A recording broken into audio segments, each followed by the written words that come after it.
নমস্কার বন্ধুরা, শ্রাবন্তী রান্নাঘরে তোমাদের সবাইকে স্বাগত জানাই। আজ আমি তোমাদের সাথে মিষ্টি কুমড়ো ফুলের একটি রেসিপি শেয়ার করব। আজ আমি কুমড়ো ফুলের বড়া বানাবো। সাধারণত আমরা বেশিরভাগ সবাই হয়তো এভাবেই কুমড়ো ফুলের বড়া বানিয়ে থাকি, তাও আমি যেভাবে বানাই সেটা তোমাদের সাথে শেয়ার করলাম। আমি কিন্তু এখানে বেশ অনেকটা কুমড়ো ফুল নিয়েছি, আর ফুলের সাইজটাও কিন্তু বেশ বড় ছিল।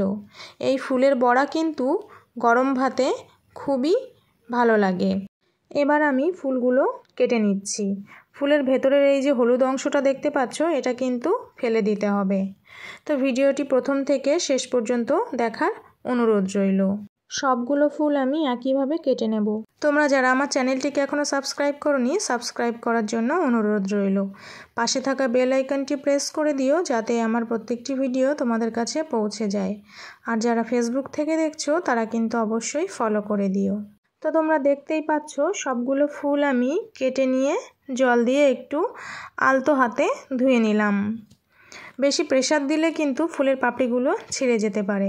এবার আমি এখানে ব্যাটারটা বানিয়ে নিচ্ছি। আমি এখানে পরিমাণ মতো বেসন, চালের গুঁড়ো, পরিমাণ মতো জিরে গুঁড়ো, হলুদ গুঁড়ো, লাল লঙ্কা গুঁড়ো, লবণ আর সামান্য চিনি অ্যাড করে অল্প অল্প করে জল দিয়ে আমি ব্যাটারটা বানিয়ে নিচ্ছি।